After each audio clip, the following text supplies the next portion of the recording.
હું શા માટે એવું કરું, જીજાજી? મેં તો એમની સાથે વાત પણ કરી નથી, આસ્થાએ ખુલાસો કર્યો. કંઈ જ વાત નથી કરી. અરે, એ જ વાતનો આઘાત તે સહન ન કરી શક્યો. તને મળવા માટે તે કેટલો તલપાપડ હતો. શ્વેતાએ અને મેં તારા હસમુખા સ્વભાવના કેટલા વખાણ કર્યા હતા અને તે એની સાથે કંઈ વાત જ ન કરી. શેમ ઓન યુ, આસ્થા. ભાભી, હવે તમારા આ દિયરનો બેડો પણ કરાવો ને, એકલવાઈ જિંદગીની આ સફર હવે કપરી લાગે છે, નિકુંજે શ્વેતા ભાભીને વિનંતીના સૂરમાં કહ્યું. અચ્છા, તો બોલો, તમને કેવી છોકરી જોઈએ છે? શ્વેતા મધુર સ્મિત વેરતા બોલી. પરંતુ નિકુંજ કંઈક બોલવા જાય એ પહેલાં જ શ્વેતાના પતિ સુમને નિકુંજના અવાજની અસલ મિમિક્રી કરતા કહ્યું, ભાભી, હોયકરી બિલકુલ તમારા જેવી જોઈએ. સુંદર, સુશિક્ષિત અને સમજદાર. અરે, તને મારા મનની વાત કેમ ખબર પડી ગઈ? નિકુંજે આશ્ચર્યનો અભિનય કરતા કહ્યું. છેલ્લા 4 દિવસથી શ્વેતાની પ્રશંસા સિવાય તારા મોઢેથી બીજું કશું સાંભળવા જ કયા મળ્યું છે. તો એમાં જલે છે શાનો? હું ભાભીની ખરા દિલથી પ્રશંસા કરું છું. લાઈન મારતો નથી તેમના પર. શ્વેતા, આ જન્મજાત મજનૂનો મેળાપ તારી કોઈક બહેનપણી સાથે કરાવી આપ. નહીતર આખું અઠવાડિયું અહીં ધામા નાખશે અને દિવસરાત આપણું ભેજું ખાતો રહેશે. આટલું બોલીને સુમને મોઢું બગાડતો હોય તેમ ફરી છાપામાં નજર ફેરવવા માંડી. સુમન સામે નારાજ નજરોથી ઘૂરકતા નિકુંજનું ધ્યાન પોતાની તરફ વાળતા શ્વેતા બોલી, એક છોકરી મારા ધ્યાનમાં છે. તમારા જેવી. નિકુંજનો ચહેરો ખીલી ઉઠ્યો. મારા કરતાંય સારી. એનું નામ શું છે, ભાભી? આસ્થા. કોલેજકાળથી એ મારી બેસ્ટ ફ્રેન્ડ છે. એની મુલાકાત કરાવી આપો ને, ભાભી. પ્લીઝ. નિકુંજની અધીરાઈ જોઈને સુમન હસવા લાગ્યો. ધારું તો આજે સાંજે જ એને બોલાવી શકું. પણ શું ભાભી? તમારી દાળ એની આગળ નહીં ગળે. શું એના જીવનમાં કોઈ પ્રેમી છે?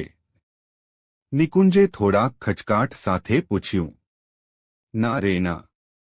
પરંતુ એનું દિલ જીતવું એટલું સહેલું નથી. વ્યવસાયે ઇન્ટિરિયર ડેકોરેટર છે અને સફળ કારકિર્દી ઘડવામાં વ્યસ્ત છે. તમે એની સાથે પ્રેમનું ચક્કર ચલાવી શકો તો તમારું નસીબ ઝળકી ઉઠશે. છોકરીની ગેરંટી હું આપું છું. ભાભી, જરા મારી તરફ ધ્યાનથી જુઓ. 6 ફૂટનો સ્માર્ટ નવજુવાન છું. ડોક્ટર બન્યા બાદ સરસ નોકરી પણ મળી ગઈ છે. અને આપણું દિલ મજનૂના દિલ કરતાં જરાય ઓછું રોમેન્ટિક નથી. મારાથી બહેતર લાઈફ પાર્ટનર આસ્થાને ક્યાં મળશે? તો આજે જ સાંજે હું તેની સાથે તમારી મુલાકાત ગોઠવું છું, કહેતા શ્વેતા ફોન કરવા દોડી. થેન્ક યુ, ભાભી, તમારો ઉપકાર આ દિયર ક્યારે નહીં ભૂલે. નિકુંજ એકદમ ભાવુક બની ગયો. અબે નૌટંકી, નાટકોમાં કામ કરવાનો તને બચપણથી શોખ છે એ હું જાણું છું. પણ હવે સિરિયસ થા. આસ્થા તને ભાવ નહીં આપે, સુમને ગંભીરતાથી કહ્યું. આવી અશુભ વાણી નહીં બોલ, યાર. નિકુંજ છેડાઈ ગયો. છોકરી ગજબની છે. વ્યક્તિત્વ શાનદાર છે. પ્રોબ્લેમ એ જ છે કે એને નથી લગ્નમાં રસ કે નથી પુરુષોની દોસ્તીમાં રુચિ. એની આ ઉદાસીનતાનું કારણ શું છે એ મને ખબર નથી. પણ એનું દિલ જીતવું એ મહાસાગરમાંથી મોતી કાઢવા જેવું છે. તો હું મરજીવો બનીશ. પણ દોસ્ત, તું મને થોડીક મદદ કરીશ ને? નિકુંજે આગળ વધીને સુમનનો હાથ પકડતા કહ્યું. સુમને હકારમાં ડોકું નમાવ્યું અને નિકુંજને પાસે બેસાડ્યો. સાંજે આસ્થા આવી ત્યારે નિકુંજે દરવાજો ખોલ્યો. વેલકમ, આસ્થા. નિકુંજે નાટકીય સ્ટાઇલમાં ઝૂકીને તેનું સ્વાગત કર્યું. આઈ એમ નિકુંજ, સુમનનો જીગરી દોસ્ત અને તમારી પ્રિય સખી શ્વેતાનો સૌથી લાડલો દિયર. ફાઇન. આટલું જ બોલીને આસ્થા ઘરના અંદરના ઓરડા તરફ આગળ વધી.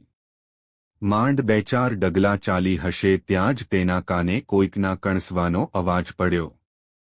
તેણે પાછળ ફરીને નિકુંજ સામે જોયું તો તે ડરી ગઈ. નિકુંજની આંખો ઉપર ચડી ગઈ હતી. તે લથડિયા ખાઈ રહ્યો હતો. આસ્થાને જોતાંવેંત તે જમીન પર બેસી ગયો અને જાણે કે તેનો જીવ જોખમમાં હોય એમ ઊંડા શ્વાસ લેવા માંડ્યો. આસ્થાએ બૂમ પાડીને શ્વેતા અને સુમનને બોલાવ્યા. પછી નિકુંજ પાસે જઈને તેની પાઠ પર હાથ ફેરવતા ગભરાટ અને ચિંતના સ્વરે પૂછ્યું, તમને અચાનક શું થઈ ગયું? તમારી તબિયત કેમ ખરાબ થઈ ગઈ?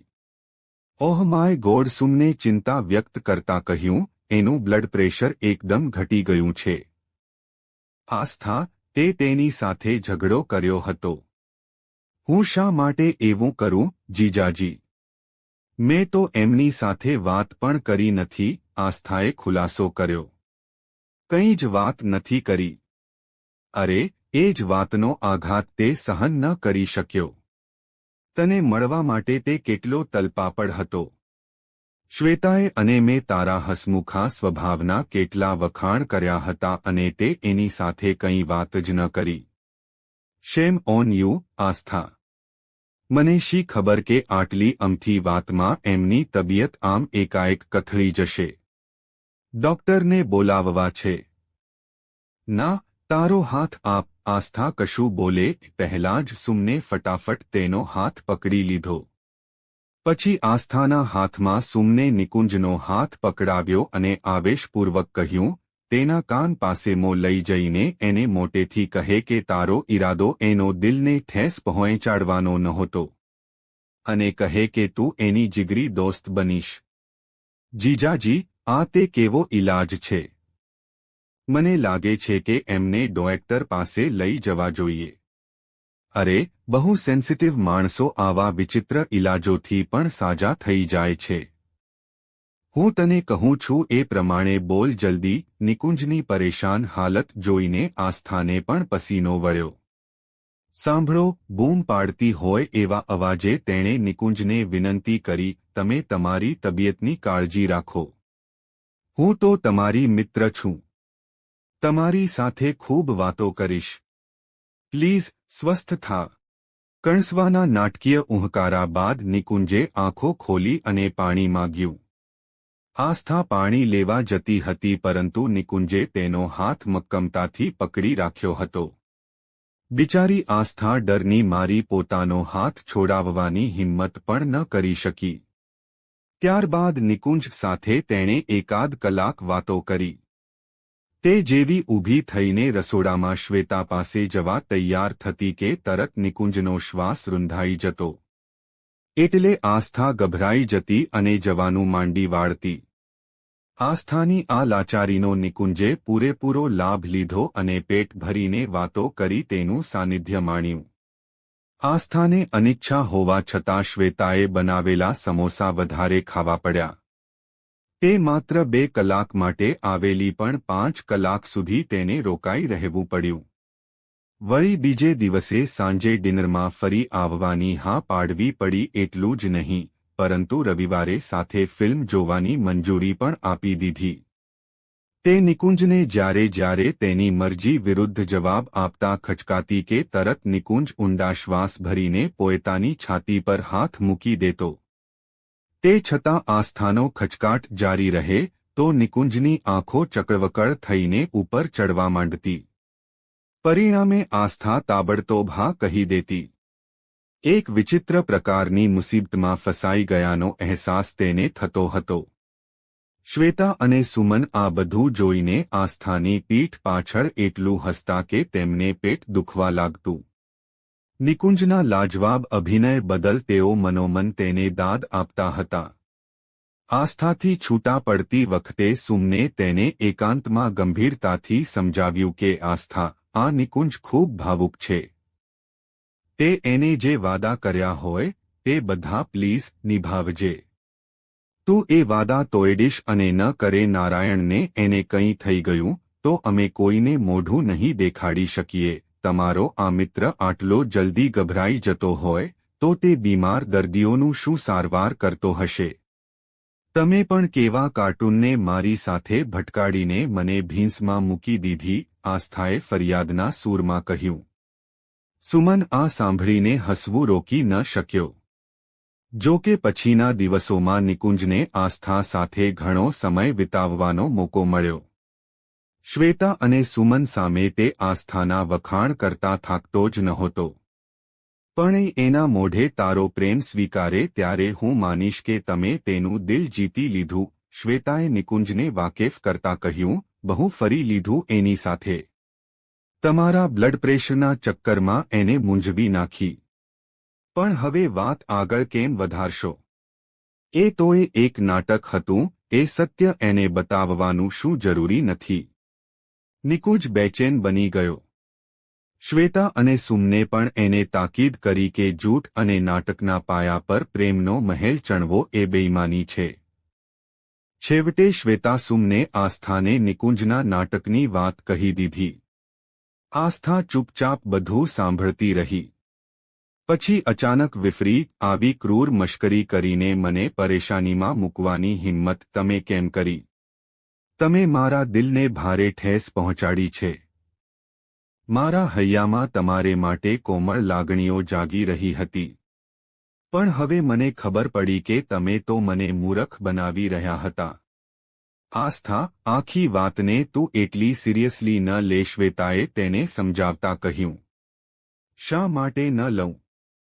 હું પણ તારા દિયરને પ્રેમ કરવા લાગી હતી. પણ હવે મારા દિલમાં તેના માટે કેવળ નફરત છે. હું ક્યારે એનો ચહેરો પણ જોઈશ નહીં. આટલું બોલીને આસ્થા અચાનક દરવાજા તરફ ધસી, પણ 2 ડગલા ચાલ્યા બાદ તે ફસડાઈ પડી અને સોફા પર ઢળી પડી. અરે, આ તો બેહોશ થઈ ગઈ. તેની પાસે દોડી જતા શ્વેતા બોલી ઉઠી. સુમન અને નિકુંજના ચહેરા પરથી નૂર ઉડી ગયું. નિકુંજ પોતાને વિલન માની શરમ અનુભવી રહ્યો હતો, જ્યારે સુમન પાણી લેવા દોડી ગયો. હું તો તમને પહેલેથી જ કહેતી હતી કે આસ્થા સાથે આવું બેહુદું નાટક કરશો નહીં. તમારી દાળ એની આગળ નહીં ગળે. છતાં શ્વેતાની આંખમાં આંસુ ઉભરાયા. સુમન પાણી ભરેલો ગ્લાસ લઈ આવ્યો. શ્વેતાએ તેમાંથી જેવું આસ્થાના ચહેરા પર પાણી છાંટવા માંડ્યું કે તરત આસ્થાએ આંખો ખોલીને તેનો હાથ પકડી લીધો. ધારત તો હું પણ તમને બધાને નાટક કરીને તંગ કરી શકત. પણ હું નાહક મારા કપડાં ભીના કરવા માંગતી નથી. આટલું કહેતાંક તે હસતી હસતી સોફા પર બેસી ગઈ. ત્રણેય જણ સાવ ડઘાઈ ગયા. આને કહેવાય શેરને માથે સવા શેર, ટીટ ફોર ટેટ. શ્વેતાએ આસ્થાની પીઠ થપથપાવતા કહ્યું. આ નટખટને તે બરાબરનો પાઠ ભણાવ્યો. પછી સુમન તરફ જોતા કહ્યું. મને લાગે છે કે આ બંને ડ્રામાબાજની જોડી ખૂબ જામશે. નિકુંજ હરખાતો આસ્થા સામે અપરાધીની જેમ ઊભો રહી ગયો અને બોલ્યો. આસ્થા, મને માફ કરજે. હા, માફ તો કરીશ. પણ ગુનાની સજા જરૂર મળશે. બોલ, શી સજા છે? મારી સાથે જિંદગીભર રહેવાની. વાવ! નિકુંજે એકદમ નિકટ આવીને આસ્થાનો હાથ ચૂમી લીધો. જો તમને આ વિડિયો ગમ્યો હોય તો લાઇક કરો, મિત્રો સાથે શેર કરો અને ચેનલને સબસ્ક્રાઇબ કરો. ધન્યવાદ.